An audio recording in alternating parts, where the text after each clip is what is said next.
And we are back. This will be my third and final cast for today. We are going to have I actually have something kind of special for planned next. We have a match from a tournament. It's a Dutch qualifier tournament, I think. This is submitted to me again on Team Liquid by Pixel, and it is a replay of him versus Grubby. So I'm very, very excited to bring you this replay, especially since it is the only replay I will be doing today that doesn't feature a Terran. Not that I have anything against Terrans, it's just that I've been doing a lot of Terran casts lately. Excuse me, sorry about that. Alright. Wow, that was actually the worst way that I've started any replays so far. Look at all that errors that I did right there. Sorry about that. But anyway, in the top right position of the map Shakuras Plateau, we have the green Zerg player KS symbol pixel. I don't know what this symbol is or what it means. I think it looks like KS doesn't equal pixel. That could be like a little inside joke. I actually don't know. Someone that knows what this means, please send me a comment so that I will know what this symbol means, because I'm very, very confused. And in the bottom left, we have the yellow Protoss player Grubby. Now, I wasn't actually able to find Pixel StarCraft 2 rank, so I really don't know what kind of player he is. I'm assuming he's a high-level player if he's playing in a Dutch qualifier. That's only, my logic. I don't really know. But Grubby, actually, I do know at least a little bit about. Grubby is a former Warcraft 3 player. He did play Orc, which, every single pro that played Warcraft 3 played. That's a little Warcraft 3 joke for you guys. Orcs are OP. Grubby is a Dutch StarCraft 2 pro. He's one of the best in Europe, especially when playing Protoss. I would say, well, actually, Europe has a lot of really good Protoss players, and Grubby is one of them. A few stats about Grubby. He took 4th place at the Gathering earlier this year, and he took 4th place at Lone Star Clash also. So both of those tournaments, if you guys watched them, were actually very high-level tournaments. I don't really remember who won the Gathering, but I do know that Lone Star Clash was one of the famous matchups between Stefano and Polt. So there is absolutely no shame in losing a tournament against either Stefano or Polt because they are very good. That gives you kind of an idea of how good Grubby is. And to give you an idea of how good Pixel is, we see him going pool first against Protoss. Guess what? Here's another really, really good Zerg player that goes pool first against Protoss. You want to know why he does that? Because that's what you're supposed to do. Don't go hatch first against Protoss. Just don't do it. We have a pylon block going down for Grubby, as well as a Nexus first following that. So what is our Zerg player's response? He will be taking his natural expansion over here at this is normally considered to be the 4th or 5th base for Zerg, normally. And it looks like Grubby is actually going to scout this. Will he? No. He's not going to scout that his opponent did actually take an expansion over here, or will he? Yes, he will. He will actually see this expansion attempt by our Zerg player. So he does know that that expansion is going down there, as well as the fact that his Zerg player is clearing this out. So this will probably turn into a fast 3 base for our Zerg player, but Grubby is actually going to be very well aware of it. So what is Grubby actually going to do following this? Once again, like I said in a previous cast, going for an early 3 base as Zerg puts the ball back in the Protoss player's court. It really puts the pressure on them to do something to punish this play that you are doing. So we will have that 3rd hatchery going down for Pixel. So we now have a 3 base Zerg in a few minutes, actually, going up against a supply blocked Grubby. Grubby is getting up that wall. He doesn't want these Zerglings coming up and harassing his base, but he did manage to get that Nexus first off without too much harassment. So that will allow him to start making a ton of probes very quickly. Obviously, the Zerg can't start making a ton of drones until these hatcheries are finished. So we now are probably going to proceed into a very heavy macro game from both players, and I'm very curious as to what Grubby has in mind following that fast 3rd. He did scout that fast 3rd, knowing that fast 3rd is there, and where it is actually located, which is a big deal, especially on this map, is half the battle in defeating it for you Protoss players out there. You need to scout and make sure that you know what expansion your Zerg opponent is doing and what unit composition he is going for. But because this expansion is here, that does actually leave it vulnerable to a lot of very early gateway timings because of the ability to force field off both chokes very easily. Zerg actually can't really utilize the high ground very well on this map, because they are very lacking in ranged units. They really only have roaches and hydralisks that can shoot down from the high ground. So they really need to fight you out on the low ground with your army. And if you utilize sentries and immortals, that will allow you to force field this choke right here, as well as allow you to prevent zerglings from getting around on the flank on this side, and will allow you to pretty much just walk your army in here, snipe this hatchery, and then move on from there. So that's normally what I see when Zerg takes this particular position, because it is a lot harder to hold than, say, this one. But because Grubby was still harassing with that probe, and our Zerg player had that banked mineral count, he decided to go for this expansion instead. But I'm very, very sure that Pixel knows just how vulnerable this base is. He probably knows that. He wouldn't be a Dutch qualifying Zerg if he didn't know that. So what is his plan going to be in holding this base? He does have a Roach Warren going down. He does have both gases actually down right now. Now, the presence of both of these gases, and this gas is actually a little oversaturated, the presence of both of these gases tells me that he's interested in playing a little defensively. Normally, if you're going for a super heavy economy style, you want to get as many drones on minerals as you can in the early game, because that will give you the mineral income you need to make a ton of drones, to make a ton more drones. But his drone count is still pretty high. He's up to 50 drones. That's a very good amount for right now. He is making even more drones. He has 8 more drones in production, so he will be almost up to 60 drones by the time that I'm finished finishing this sentence. Close enough, 56 drones. Grubby is going for +1 on his gateway, on his ground units. He is making an immortal, and he is finishing his warp tech. He only has 3 gates out on the moment, though, so it doesn't actually look like he's going to be doing something super aggressive. His probe count is up to 45. He's still making additional probes, so it looks like he is really just going to macro up very hard onto base. We have this Overlord that's in here that is scouting, but because of the spread out unit, the way that Grubby has spread out all of his tech, this Overlord won't actually be able to see very much. Check this out, Protoss. The Zerg player got an Overlord into his base, but he literally knows nothing about what Grubby is doing. Literally knows nothing about what Grubby is doing. Because of the way that Grubby spread out all of his units, like all of his structures like this, which you can easily do because you can just easily warp in everything with Warp Gate, there's no reason not to spread out. So he doesn't know how many gateways he has. He doesn't know that this robotic facility is here. So this is actually a very good thing for Grubby, who looks like he is going to be going for a third base himself with a lot of sentries backing this up. That is just really sentries and immortals. It's an interesting unit composition, and Pixel is actually doing the absolute correct thing that he should be doing against his unit composition. He is dropping a Hydralisk Den. Yay, Pixel! You know how to drone, and you know how to make Hydralisks. I already like you. I already like you as a Zerg player. Okay, so these Hydralisks, combined with the presence that there is so much creep spread out on the map, will allow these Hydralisks to move to where Grubby is actually expanding very, very quickly. This observer is going to see that there is so much creep out on the map, so that will probably prompt Grubby into cleaning some of it up. You do not want this much creep that is almost to the front of his base. You really don't want to deal with that much creep if you can avoid it. So Grubby is probably going to start clearing out this creep. At least he should. At least I hope he will. Roach Speed is almost done. It is about halfway done, as well as Groove Spine. So we'll be seeing a Roach Hydralisk unit composition, as well as a 4th base coming down from our Zerg player. He's cleaning out the rocks over here, which is a good thing, because that will allow him to expand up to this position.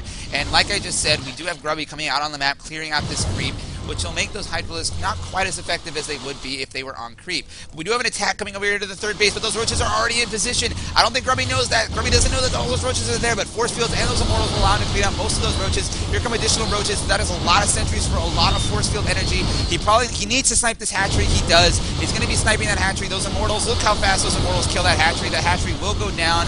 The hatchery goes down. Grubby's going to use those force fields to block his opponent from actually attacking his army as he retreats. But here come a lot of roaches. There are a lot of roaches out on the map, as well as some Hydralisks. So Pixel needs to give some sort of reprisal on this 3rd base by Grubby. He does not want Grubby to just get that base and then walk out cleanly. But it looks like Grubby might, because those sentries actually blocked off a lot of that army with force field. And now he is back in a nicely defendable position. But here come a lot of roaches. There are a lot of roaches out on the map right now. They don't have any upgrades. They do have +1 armor, but that is a lot of immortals. That is 4 immortals with sentries. That these immortals are doing a lot of damage to those roaches, and Grubby is actually doing a lot of Warp Prism Micro. This is really cool. This is really cool what Grubby is doing here. He is picking up those immortals as they're being shot. He is picking them up, dropping them down, picking them up, dropping them down. This is like the level 30 of the StarCraft 2 Masters, but he is doing it as a Protoss. That is so cool. That is so cool. Grubby is demonstrating that Warcraft 3 micro that made him so famous in that game, but that is still a lot of roaches. They will probably be able to deny this 3rd base. Grubby doesn't have a lot of production that is going to be able to kill these roaches. And we have 12 more roaches in production. Pixel is really putting on the pressure right now. Oh, this is so cool what Grubby's doing with this Warp Prism Micro. I'm getting some nerd chills, as Artosis would say. Those force fields are going down, but there's a gap in those force fields allowing those roaches to get up, and there are more roaches coming out on the map. More roaches coming down here.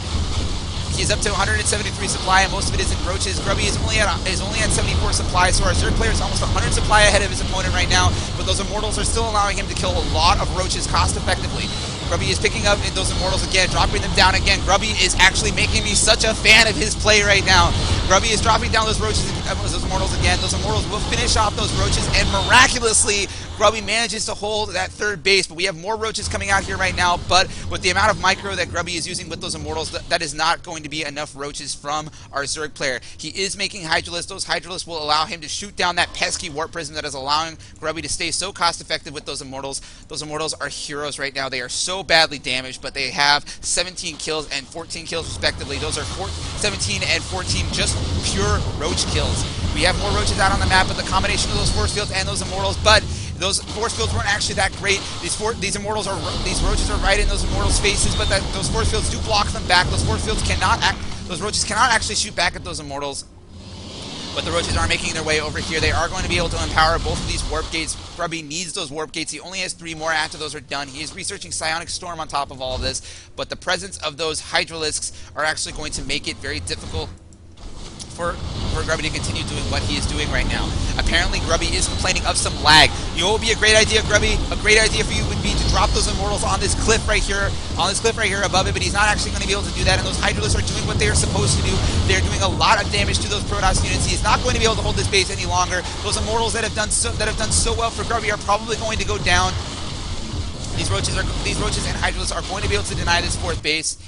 That 3rd base from Grubby. He is expanding twice behind this. No, just once. He hasn't re-expanded to this 4th position over here, but he is taking another base behind all of this, which is going to allow him to continue throwing up all of this pressure on his opponent.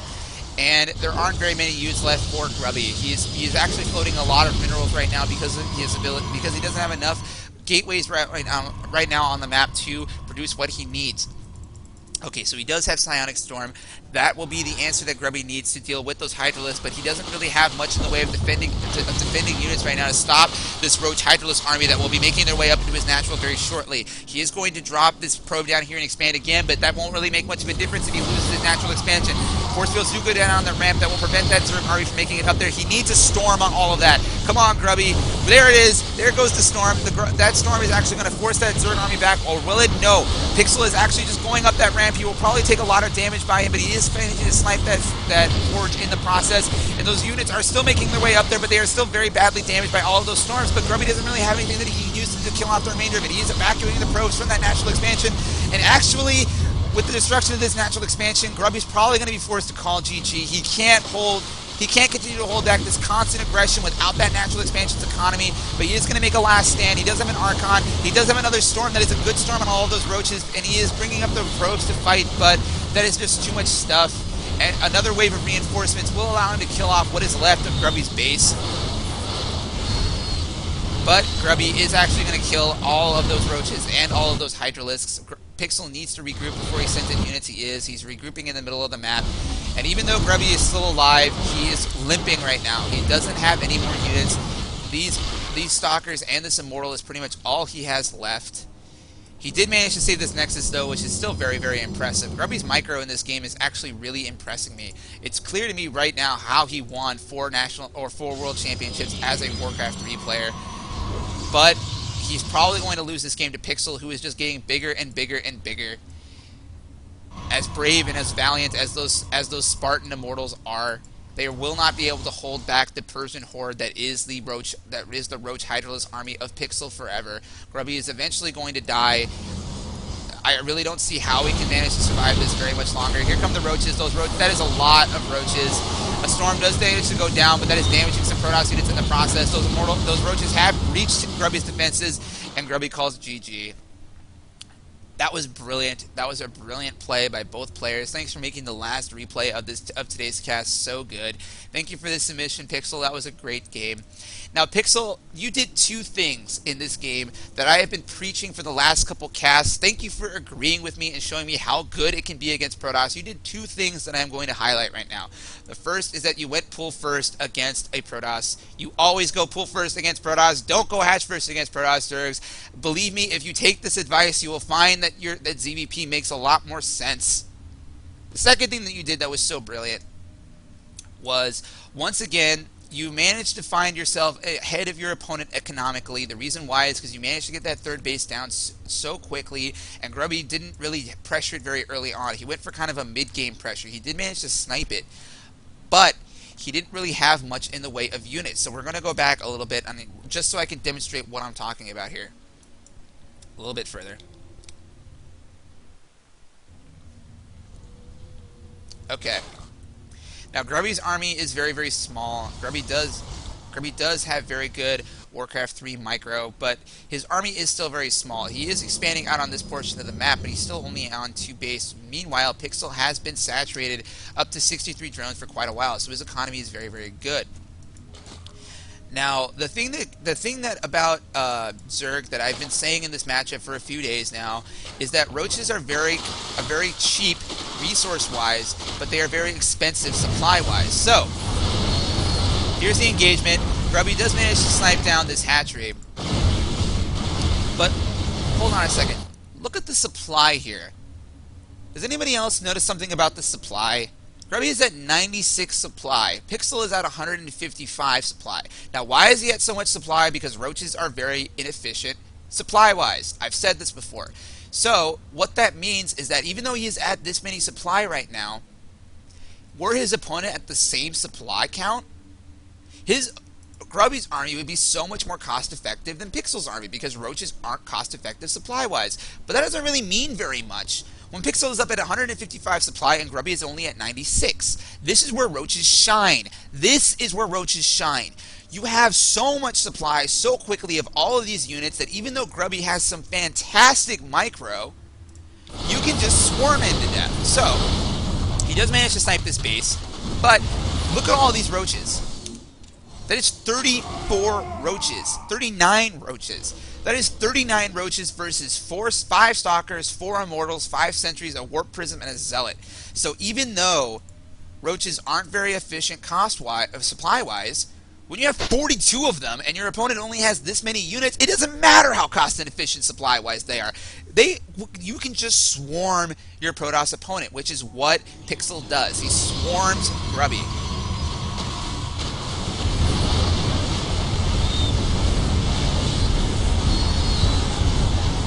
That is fantastic micro from Grubby. Fantastic micro. Zerg players, if you are against a Protoss player, you will never see a Protoss micro better than Grubby just did right there. You just won't. You will never find micro from a Protoss player as good as what Grubby just did right there. You won't find it.